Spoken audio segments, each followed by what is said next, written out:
Hello, everybody. This is Christopher Atkinson on the line with you. The topic for this training session will be basic closing. I want to try to go through and map out the path of least resistance from a closing standpoint so that at least on a basic level, we can start navigating the sales process as a whole. This closing process that I'm going to go over will be based on you acquiring a merchant statement. Right? I think that getting a statement is an easy entrance into our sales process. Now, let me say again that this is a basic closing strategy. As you progress, as you have success, victories, as you get experience, as you start writing business, your entire sales approach will start to become more sophisticated. It will become more advanced. But I think it has to start at least at a basic level, so that you have a good foundation to work from.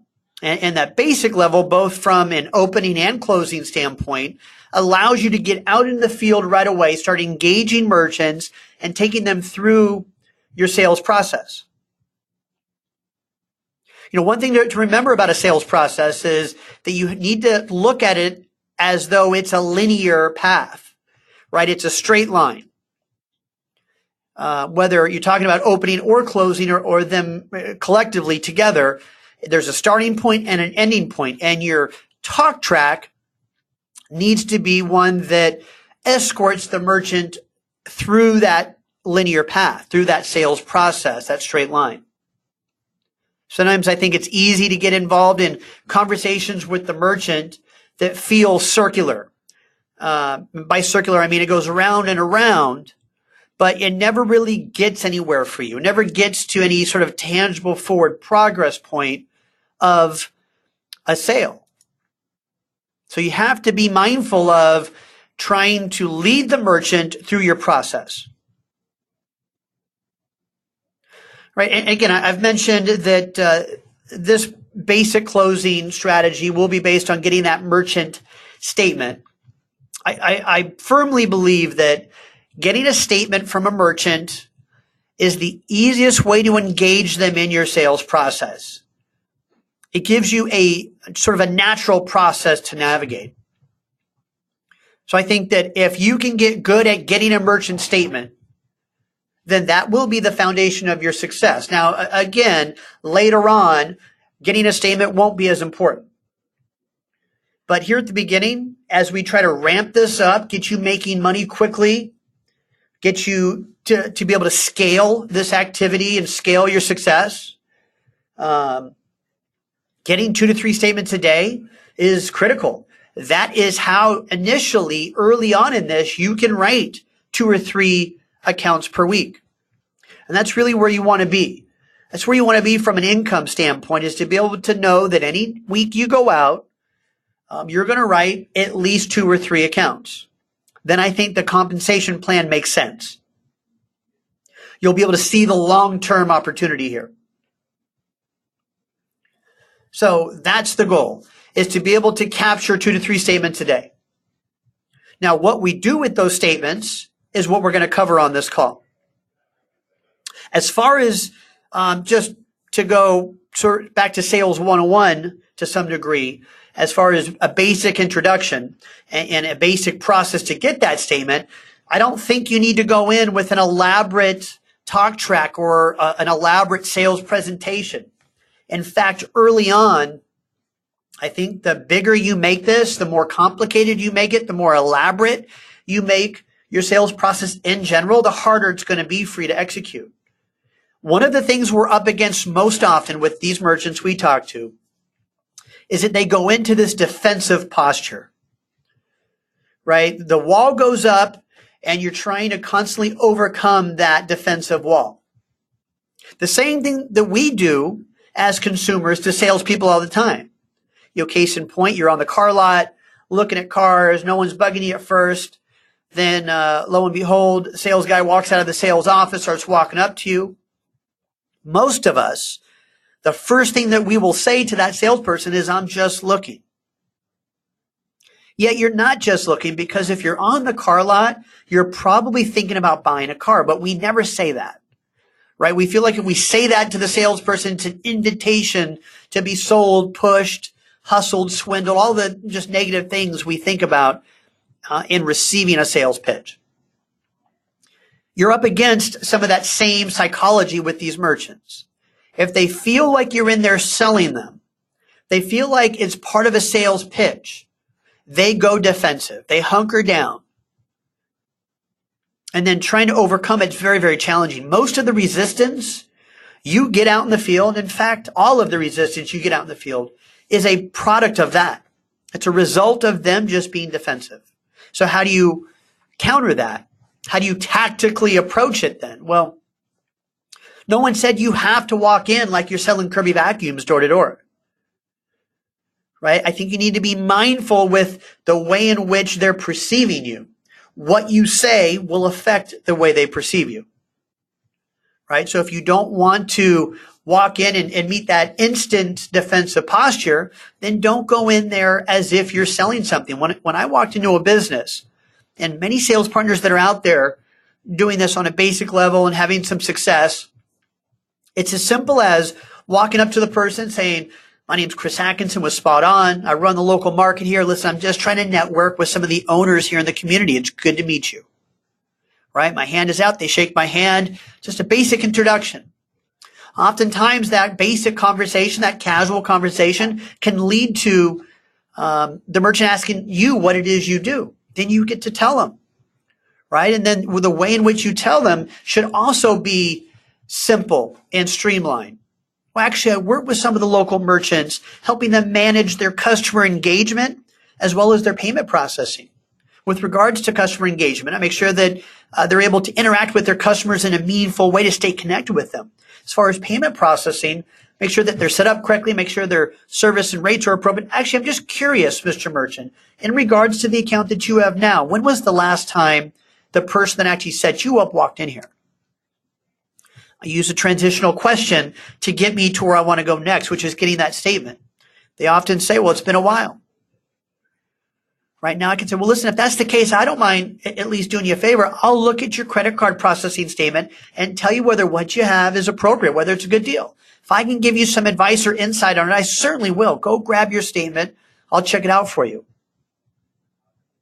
Now, notice that I didn't use the idea of saving them money as the reason I'm asking for their statement. I didn't use the concept of trying to lower their rates as asking for their statement. I didn't imply that I'm trying to get them to switch to me for credit card processing as a way to get their statement. None of that is present. That in turn kept the merchant from going into that defensive shell. So we sometimes preach getting a statement. You hear that messaging from your sales director often. But that is not the same as telling you that sell savings. Selling savings is what most in this industry do, and you will have sparse productivity. Your production will be few and far between. You may write some business, but it'll be always rate-based, savings-based, and it's just a very tough way to try to do this business. A very tough way to count on paying your bills when you do it that way. It doesn't need to be that hard. I know that you feel as though savings should be meaningful, should be an important concept, but what you don't maybe know is that these merchants hear from the person selling high-speed internet every day, switch to me, I'll save you money. The person selling business insurance, switch your policy to me, I'll save you money. This person selling merchant service, customer engagement. A lot of people are selling the same things to these merchants, which is saving money, saving money, saving money. Then while you think it should be important, you walk in and talk about it. Well, you are now just a salesperson to them because that's how they hear that all the time. Listen, I'll be the first to agree that savings is not as important as we think it should be. Right? I walked in your shoes as a salesperson. I know how that in my mind, I felt like who doesn't want to save money? And then I was shocked when they wouldn't listen to me. But it's because I'm repeating a sales point, a sales pitch that they hear often. All right, so let's get to the point now where you have captured that statement, okay? And let's go from that point on, because that's really what this call or this session is all about. Once you get the statement in your hand, the first thing you need to do is coordinate faxing it to your sales director. We're obviously very conscious, as you are, that when you have a statement, you probably don't have the ability to read it for comprehension quite yet, and that's okay. Listen, I have sales partners that have written 50 and 100 accounts that still will send in every statement that they ever get so that we do the comparison.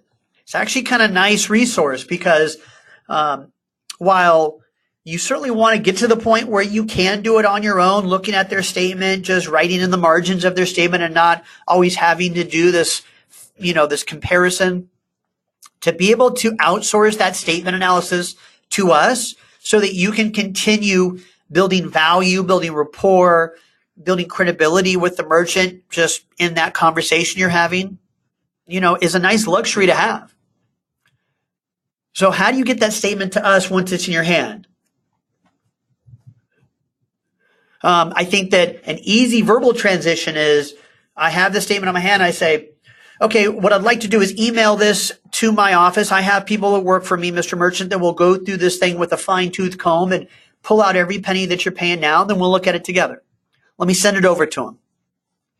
I'm not asking them if it's okay. If they put the statement in my hand, I'm assuming they want my advice now, because that's what I've offered. I've offered to give them advice or insight or my opinion. So I will assume that if they put it in my hand, I can go through my process. I'm not going to ask them permission to send it. I'm just going to tell them that's what I'm going to do. Right? We have to be very assertive with our language, very authoritative, a bit assumptive is probably a way to put it.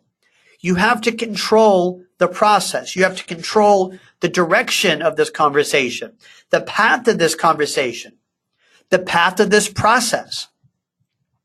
The way you control it is through your language. You use more dominant language, not submissive language. If you'd like, what I can do is send this to my company and they can, no, that doesn't work, right? That submissive way of speaking. I have a customer service department that will be under the mentality the customer is always right and be submissive. You don't have that luxury out in the field. You have to lead these merchants through your process. That's how you help them. That's how you help yourself. You do that through your language. You do that through your presence. You have to be an authority. That's what will give you that credibility factor. So use that dominant language. Now, once I've sent that statement off to my sales director, you have to make a phone call to your sales director. You have to tell them what is happening, right? We don't have a crystal ball. We're not sitting at our desk and looking into our crystal ball knowing that you're with a merchant right now and you just sent a statement. Obviously, we're going to see the statement come across our email. Your sales director will see that and we'll start working on it. But your responsibility is to call the minute you send it. And the call should sound something like this. If I'm the sales director, hi, Chris, I just sent in a statement here for ABC Dry Cleaner. I'm with the merchant now. Please get this thing back to us ASAP. We want to look at where he's at from a cost standpoint. Right? That tells us you're with merchant. That tells us that we are now on the clock. Your expectation should be that that's going to take 10 to 15 minutes to turn that statement analysis around and back to you. Now, we're going to urgently approach that statement once you make that phone call. If you don't call us, then we'll assume you're not with the merchant and it'll probably be done within the next hour or two. But I would really ask you to call anytime you send a statement, call in and just give us a heads up. Let us know you're going back at 3:00 this afternoon. Let us know you're there at location, you're staying there. Let us know your follow-ups tomorrow, whatever it might be. But if you let us know, we can help plan accordingly. We can advise you on how to approach it better. That's the kind of dialogue you should be having regularly with your sales director. All right, now, when you're there with the merchant, which is the best practice, by the way, is to stay at location. If you're going to get a statement and leave, sometimes it's necessary. Sometimes you have no choice. But you want to try to stay there when you can, because If you got that statement in your hand, generally you've done some things really well up to that point, right? You've built momentum, you've built credibility, you've achieved the desired perception, and all of that is intact right now. The minute you walk out the door, some of that is intact now will evaporate. So if you don't have to, if time permits, your schedule, their schedule, stay at location, because that 10 to 15 minute process where we're going through that statement gives you a very unique window of time to build value in our platform.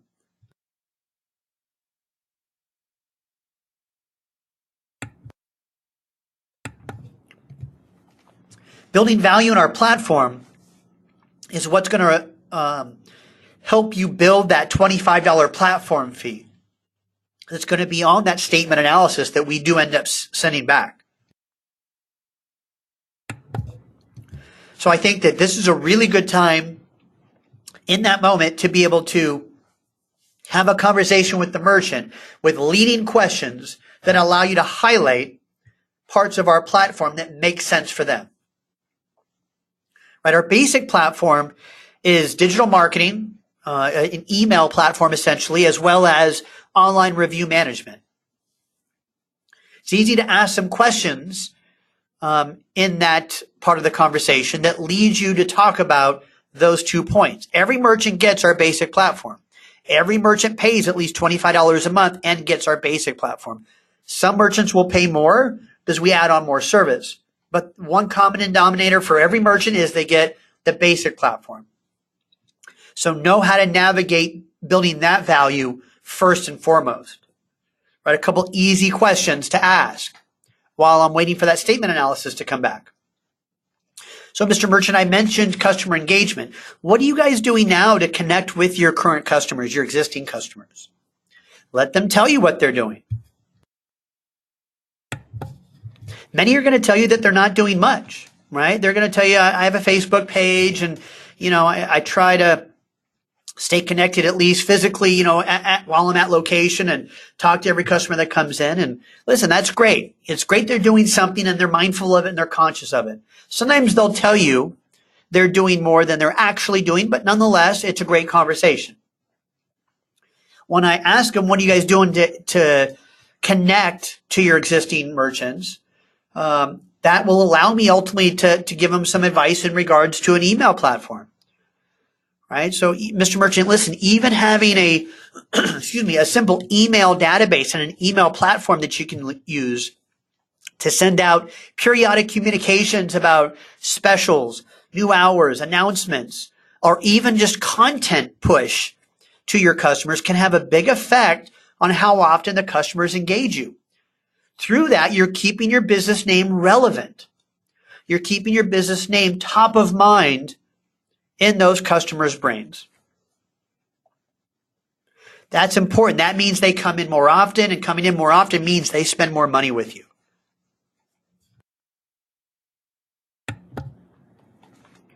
So the next question I might ask him after that discussion is, what are you guys doing to manage your online reputation, like online reviews?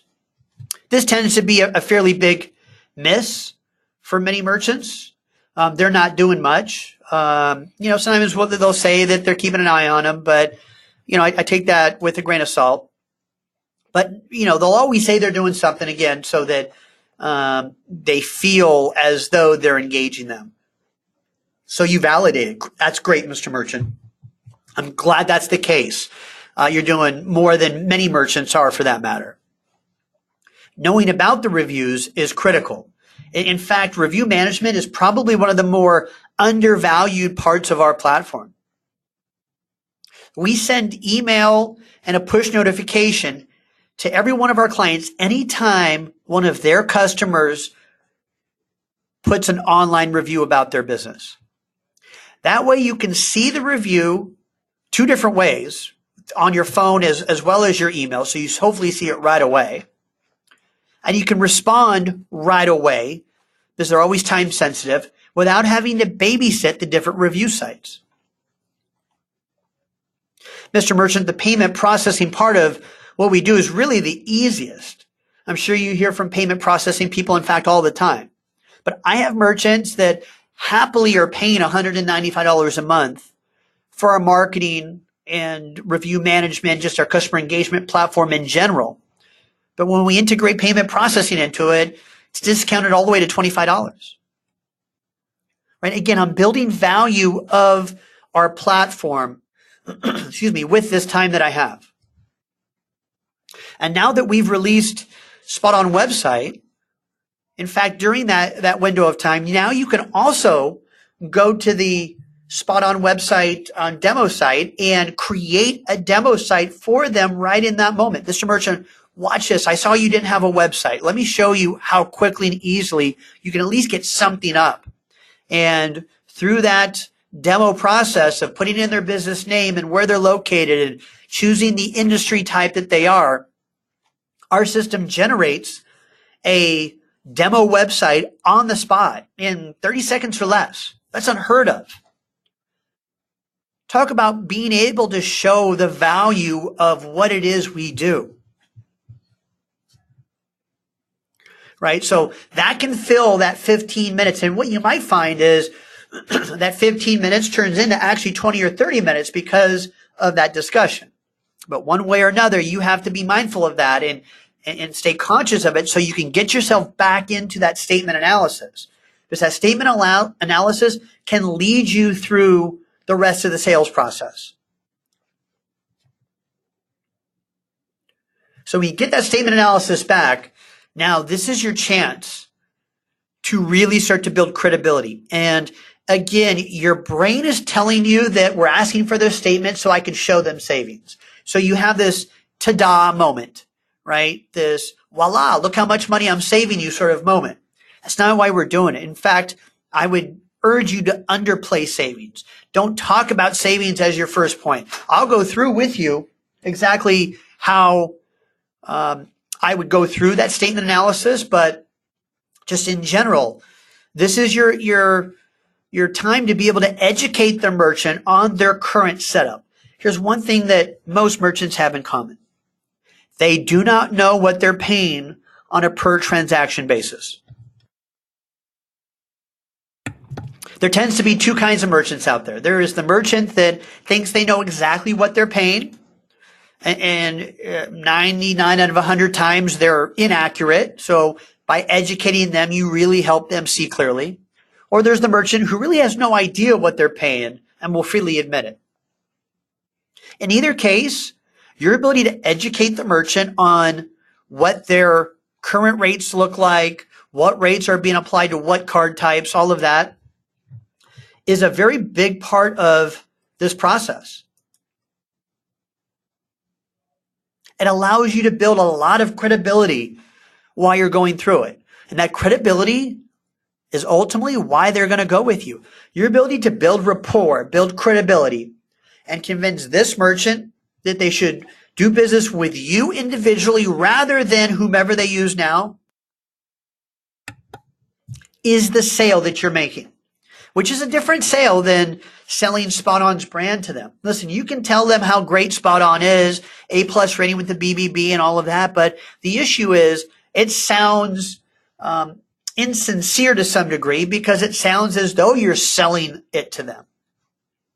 This is a way for me to look really good, educate them on what they have, and quite frankly, the person who set them up should have been that one to educate them, but rarely is.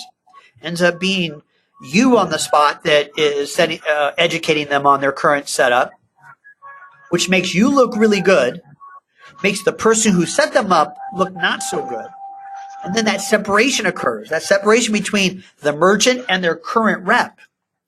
Sort of a natural psychology starts to play out where when they don't know what they were paying and you're the one educating, they start to think, well, why didn't I know that? Why didn't Johnny, the one that set me up before, why isn't he the one going over this with me?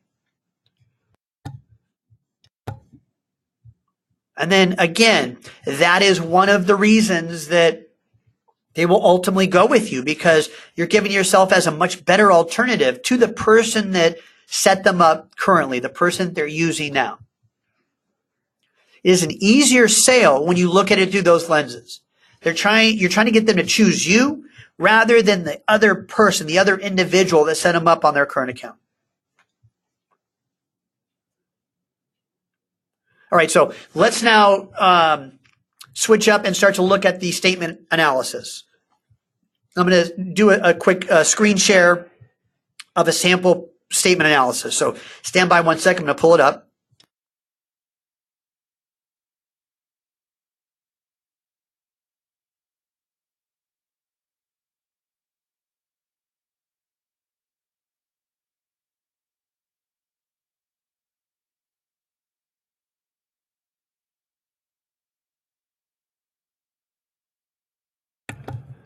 Okay, folks, so you should now on your screen, if you're on the webinar at least, you should see the first page of a spot-on payment processing comparison. And that first page says, your business is our business, right? Sort of the company's motto right there. This is a multi-page document with the first page being very similar to what you see. There are some of these pages that can be interchanged out based on based on industry and things like that. But the format of it will never really change. Just the optics of it can change based on industry type. But again, the sequencing and the format of it will not be changing. Right. So page 1 is that cover page. Page 2 has some good information about Spot On. Now, I'm not necessarily going over this page with the merchant. I think that, if we start to go over, too much of this, we lose them, right? The attention span of a business owner can be fairly short. So we want to keep our talk track very concise and very directional. And I don't want to get lost in some of these pages, but certainly, this about Spot On page exists and, gives some highlights of doing business with us.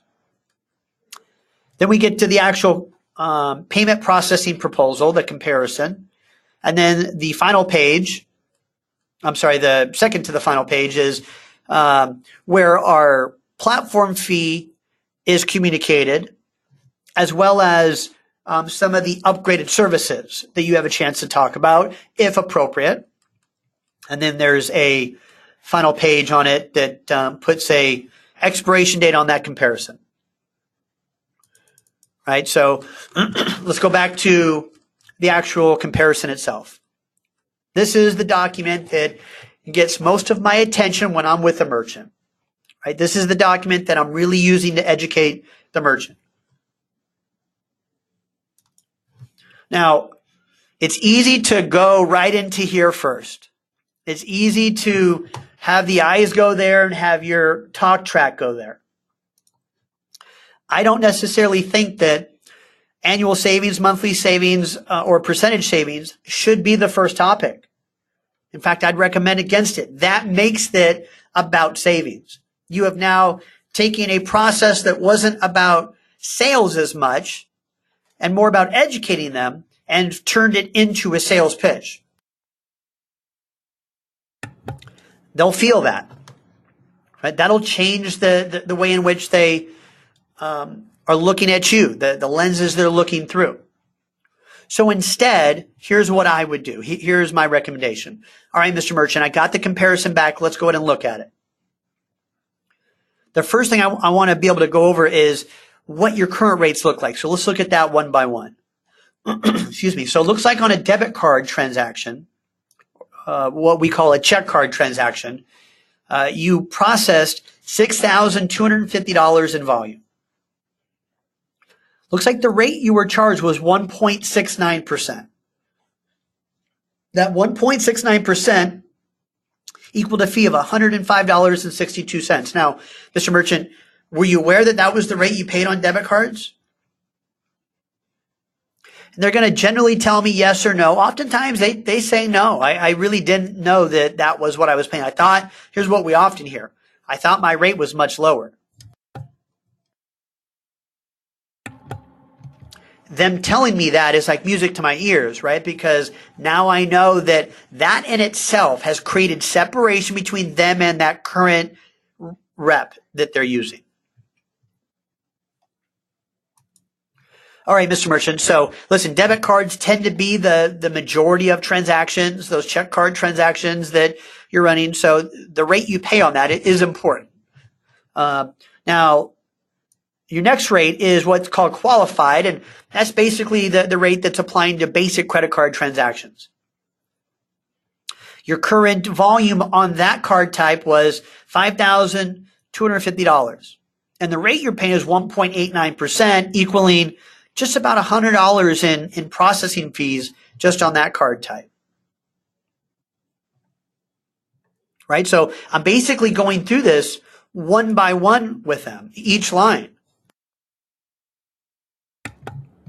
I haven't yet said anything about my rates, savings, or any of it. I just went right into this. Let me educate them on the current process. Let me educate them on the current setup. All right, the next rate we have here, Mr. Merchant, is mid-qualified, which typically applies to rewards cards, things like that. You had $2,500 in change of processing volume. Your rate you were charged on that was 3.5%. That equaled $87 and change in processing fees. And then the final rate that we'll look at here is your non-qualified rate, which often is corporate cards, keyed-in transactions, things like that. You had $3,505 of volume. You were charged at 3.89%, and that equated to $136 in total fees. Just again on that card type alone. The final piece is your per transaction or per item. Looks like you ran 400 transactions in total. You were charged 25 cents per transaction on top of the rates we just went over. And that equaled $100 in fees.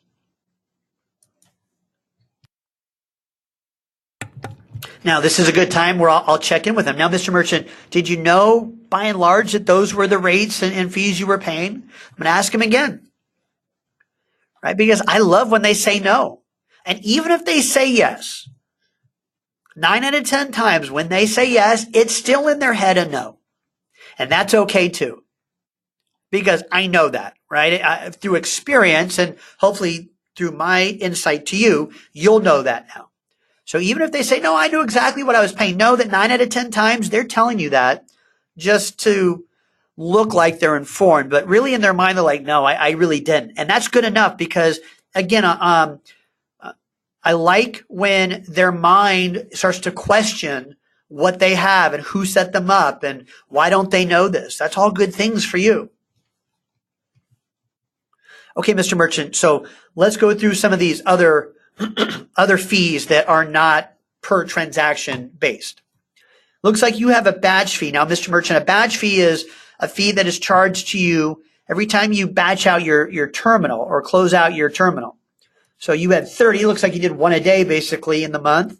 You were charged 25 cents per, and that equaled $7.50 in fees. You had a statement fee, which is just a monthly fee that's reoccurring of $10.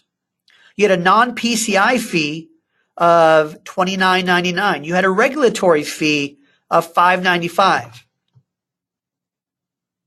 Now, Mr. Merchant, I'll ask you again, were you aware of all of those fees? It seems like there's quite a few of them, $53, in fact, in total. Were you aware of all of that being on your statement? Again, I'm just playing to the fact that most don't know, and they're going to acknowledge it mentally one way or the other. Sometimes they'll acknowledge it directly to you, and other times they won't. But either way, great question to ask because it makes them think about it. All right, so Mr. Merchant, you had, of your total processing volume, you were charged $582 in fees, and that equals a 3.33% effective rate. Effective rate is all fees considered against your total credit card processing volume. So what percent of every credit card transaction went out to the processing company? In your case, 3.33% of every single transaction. For every $100 that you ran, Mr. Merchant, $3.33 left your bank account and went to the credit card processing company. All right, so, excuse me, now, next thing for me is to go over my numbers, right? So, Mr. Merchant, listen, I've included on here what rates I'd set you up with had I set up your account, just so you have a comparison, right? So now this is where I am. I'm in this area here, right? So, as far as a debit card rate, you're paying at 1.69%. I would have set you up with a 1% debit card rate. I think that makes more sense for your business type. Listen, that in itself would equate to more than $40 of lower cost, just setting that rate up correctly. Your credit card rate of 1.89 really should be set something closer to 1.65. The mid-qualified rate, the rate applying to rewards cards, you're paying 3.5% now. In my opinion, Mr. Merchant, and what I'd set you up with would have been 2.99%.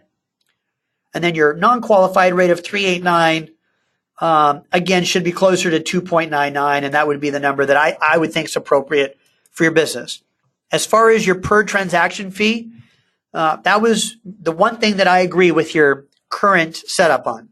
25 cents is appropriate. That's what I'd have you at as well. All right, now, if you notice too, though, you had this $53 of other fees that you were being charged. I don't have any of that. If you notice on here, it's all absent from this document. That's not an oversight. That's just because we don't charge any of that stuff.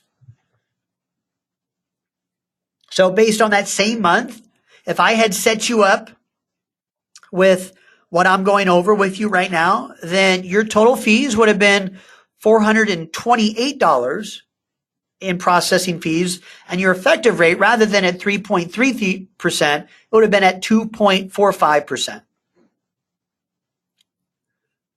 All right, so now's the time that I'm going to raise my eye level up to the bubbles at the top. The bubbles at the top of this page is where the savings is cited. So again, your brain was trying to make you go there right away and throughout this, because your brain is telling you that this should be an important talking point. I would invite you to downplay it. Excuse me. Here's my verbal transition up to the top of the page and then into the close. Okay. And this is all part of the close. So I think it's all relevant, but once I get down to the effective rate, if I had set you up correctly, would have been 2.45%. And listen, Mr. Merchant, and now I'm going to point at these bubbles, right? I'm going to say, here's an example of if I had set you up correctly of what your cost would come down. Now, I'm pointing at it with the merchant, right? And my finger is showing it. I don't verbalize the numbers because I'm trying to not emphasize it. I'm trying to not make it in bold print. I'm trying to not make it like, here was the whole point of this. I'm trying to stay away from that because I don't want them feeling that savings is why we're talking about this. I do want them seeing the savings. So again, Mr. Merchant, if I had set you up correctly, here's an example of what your cost would come down. And I don't think that the cost reduction is going to make the business rich or send you on vacation to Hawaii anytime soon. But listen, it's a step in the right direction. That's all I said about savings. I didn't even say the dollar amounts. Didn't say the percentages. I didn't want to make it such a focal point. I sort of skipped over it to some degree, right? Because I don't want it to feel like that was the theme of this. That was the agenda, right? So, excuse me. So then what becomes the closing mechanism once I get to that point, right? So that the way it generally would play out overall, as I go through that bottom line effective rate, as I'm going through that compare and contrast part of this process. So Mr. Merchant, if I had set you up correctly, your effective rate would have dropped to 2.45% as compared to that 3.33 that you're paying now. Listen, up here, here's an example. If I had set you up correctly of what your cost actually would come down, and I don't think that those numbers aren't going to necessarily make you profitable or send you on vacation, but certainly a step in the right direction. But listen, what probably makes sense, Mr. Merchant, after looking at this is that I take the account over myself so I can personally oversee it for you. Then at least you're working with someone from within the community that's local, that's going to take care of you on a local level. And you know that the account's going to get set up correctly to begin with, and you also have access to the engagement platform. Let me get my merchant application filled out and we'll go from there. And while I'm saying that, you guys, I'm pulling out the merchant application. I'm pulling out my pen. And the minute I get to the end of that, I say, what's the legal name of the business? In sales, you hear sometimes this phrase of trial closing, right? And trial closing can come in a lot of different forms. My trial closing was me actually trying to get my paperwork filled out and asking them the questions on the paperwork. Because I'll pretty quickly figure out where I stand with that merchant when I ask them that. So my transition into the application is assumptive, is assertive, is authoritative. I think it works best then. One of the problems I hear most often made in this process is A, you go right to savings and you hype up savings. And then you use the savings idea as the way to transition. So I bet it'd be nice to save all this money. Let's get these savings locked in and let's get this application filled out. Right? Or don't you want to be able to get this savings? Should we get the application filled out? And you submissively go into it. I think that all of that works against you. Downplay the savings, assumptively go into the application as if, why wouldn't they move forward with you? You've gone through this process. You've shown them value of working with you locally. You've shown value of you being a much better alternative than the person that they use now because you've educated them. You've helped them understand what their current setup looks like. You help them understand the numbers. You also have shown them value of the engagement platform that comes with you. Why wouldn't they go with you?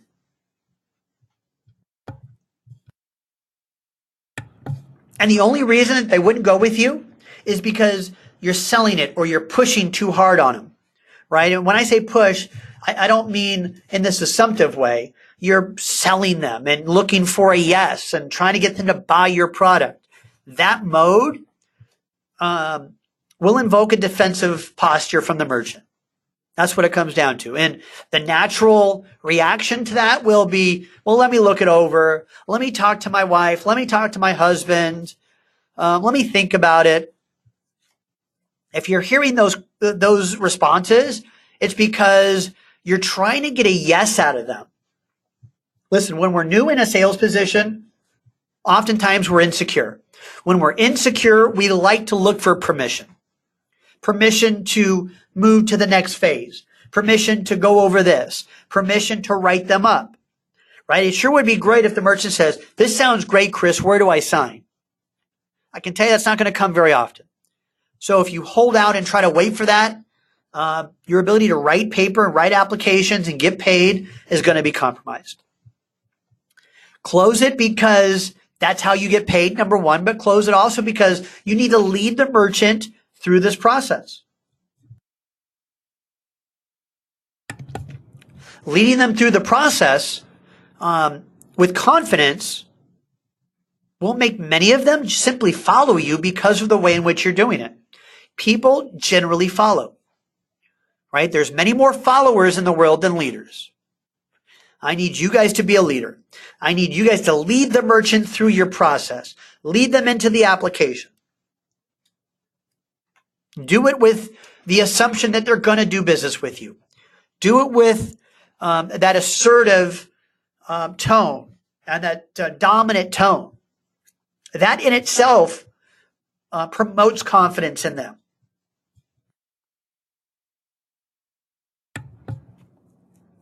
That helps you get this sale done without having to arm wrestle every merchant into submission. Again, the mistake I hear most often made is making this just the stereotypical sales pitch, sales process. Well, if we do this today, I bet you'd love to save this money, right? Where you use just stereotypical sales language. And you want to go ahead and get the application filled out now, right? With this uptone and this question you pose to them so they say yes and you feel like it's okay to move forward. Just move forward. If I say, what's the legal name of the business, Mr. Merchant, after my talk track into that application. They're either going to tell me, in which case I move on to the next question, in which case I'm creating a pattern of behavior that will allow me to get most of the application filled out. I ask a question, they answer the question. I ask the next question, they answer the next question, so on and so forth. Or they're going to say, well, hang on, I'm not quite ready to do that. Oh, I'm sorry, Mr. Merchant. I thought it was a no-brainer. Talk to me. What's your concern? Right? Now I may identify what the concern is. What is the reason to not moving forward? And I do it based on the impression that I give them, at least, is that I thought it was a no-brainer. So talk to me. What's your concern? And let them tell you the specific concern that they have. How do you overcome it if you don't get them to identify it? You're not going to carpet bomb it. Right? And what I mean by that is carpet bomb, trying to sell all these different points to them, hoping that one of them overcomes their point of apprehension, their point of resistance. Let's find out what the resistance is specifically. Right? So now there's a couple questions that have been on the online chat. Is there a company standard for best scan app? So the question is, what scan app should you guys use? We have had some really good success with Cam Scanner as an app that you can use on your cell phone to take a picture of each page of the statement that you're going to send into us, and it turns it into a PDF. Turns it into a nice way of presenting it to us. So you're not sending off, 5 separate pictures of 5 separate pages. So Cam Scanner is one. There's many of them out there. Don't get too hung up in which one you use. Just maybe try a few and see how it goes. But again, Cam Scanner, CAM Scanner is one that we've seen a lot of people use and seem to work just fine. The next question is, what determines the rate or percentages we charge per category? So we dictate it. There's certainly cost on those different categories that we're mindful of, but there is no secret formula to it. We charge what the market will bear, right? Just like who dictates at a liquor store, who dictates the cost or the purchase price of a bottle of wine? Well, the owner does. The owner has a cost, but who dictates the final price of it? The owner. Because they're trying to charge what the market will bear, right? I.e., what someone's willing to pay. And you're trying to find that sweet spot. So when we do this comparison, and over time you'll learn, how to do it.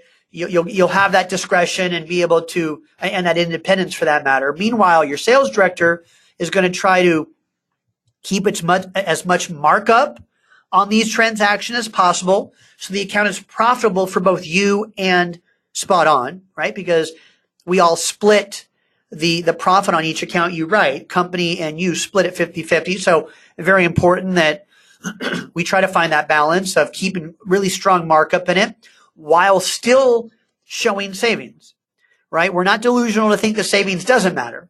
I will say that the better you get, the less you'll have to save a merchant, right? The less, in fact, there were accounts that I wrote where I matched their current rates. I saved them nothing, but I got them to like me, want to do business with me, and that in itself was why they went with me. So the sales director is trying to find that balance of savings and markup, right? So, and again, over time and experience, you'll be able to have that that knowledge and be able to do it on your own. Another question here is, can we offer dollars towards an early termination fee if needed to close a deal? So we're an aggressive company. Certainly, that's something that's on the table. We don't offer to reimburse a merchant's cancellation fee on every account we write. But if that is what's impeding your process, you certainly want to call your sales director and have a conversation about it. In the example that that I have on the screen here, where there's $154 a month of savings. If the merchant's cancellation fee was $200, let's say, and this is where we're at from a pricing standpoint. Again, the comparison I've gone over on this call, and you see on your screen potentially. I'm probably not going to offer to reimburse them anything on their termination fee, because by month number 2, they're ahead. So your first strategy when it comes to a termination fee that they may have is the savings, and it will offset it, right? But if that's not enough, that's when you want to get your sales director involved, and we'll make a on-the-spot judgment call on if we will, and if so, how much we'll reimburse, because we need to make that as part of the conversation that we have, part of the application. Another point of feedback here on the online chat is that Arthur Hall said, I found that sometimes the merchant gets frustrated in the numbers and their ego gets in the way, particularly when they're not responsible for their numbers or to their numbers. They would just rather maintain status quo. How do you deal with that? So listen, all merchants would rather maintain status quo, right? The idea of changing anything takes effort. But, you know, for those of us that are parents, right, and we deal with our children, getting the children to change their behavior is challenging, right? Because change takes effort. Change is something you have to deal with and do. Staying passive and not dealing with change is easier. We see that in many parts of our life. You may have a job in the past that you kept doing even though you hated the job, hated the people you worked with, hated the money you made, knew that you were worth more, knew you could make more, but it was so much easier just to keep doing it than trying to make a change, right? So I think that you have to be mindful of that and know that if I lead the merchant through this educational process of showing them their current rate, checking in with them along the way, that will be a win for me more often than it's not. We don't sign every merchant up, right? Obviously. And when you realize you don't sign every merchant up, that not every merchant needs to get amped up for you to make a bunch of money doing this. Right? Out of a day, if I walked into 20 businesses, got in front of 10 owners, of those 10 owners, a couple of them I just couldn't build rapport with, I couldn't have a good conversation with for whatever reason. Maybe that was 4 of them. That left 6 that I had a good conversation with. Of those 6, if 2 of them give me their statement that moment, I can write one of those 2 up generally that day, right? The other 4 that I didn't get a statement and the 1 I didn't close is my follow-up for the next day. And hopefully I get them through follow-ups. But listen, we're just trying to get this to a point where you're writing at least 3 a week here initially. Ultimately, your goal will be to write 1 a day,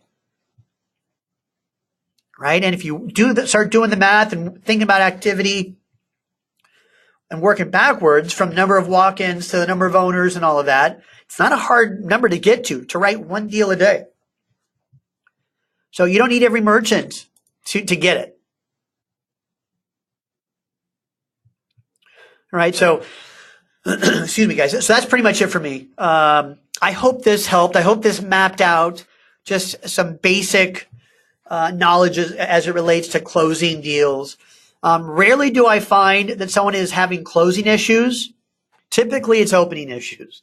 I've had a lot of conversations over the years with sales partners says, Chris, I'm just struggling with closing. And as we really dig in and peel the layers back to how it's all happening and how things are playing out, we come to find that it's really not a closing issue as much as the way in which they're opening it.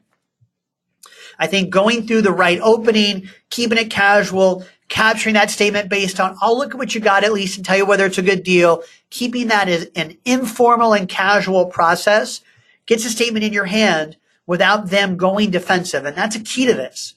If you're going to sell savings, if you're going to sell rates and savings, and that's the talk track prior to getting their statement, then you're just going to make your close much harder than it needs to be.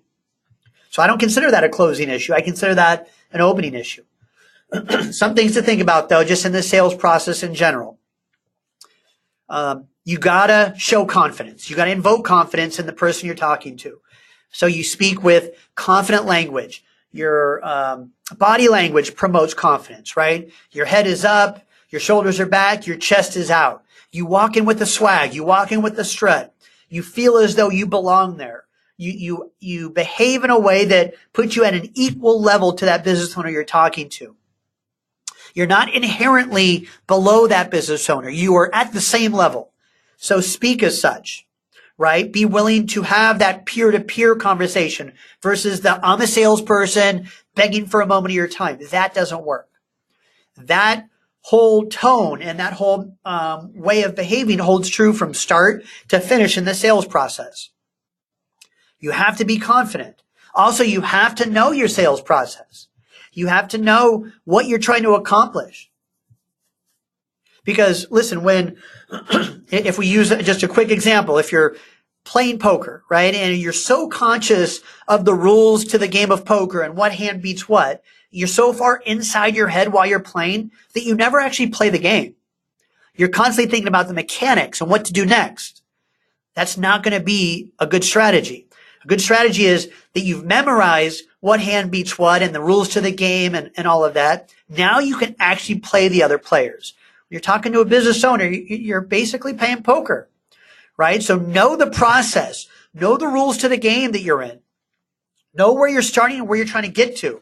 Know that in your mind, ingrained in your mind. Know your talk track so that now you're not thinking about what to do next, what to say next. Instead, you're thinking about how to do it and how to say it so it works with this particular individual that I'm communicating with. Guys, that's it for me. Hopefully this helped. Let's get out there. Let's write some business. Happy selling. We'll talk to y'all soon. Bye-bye, everybody.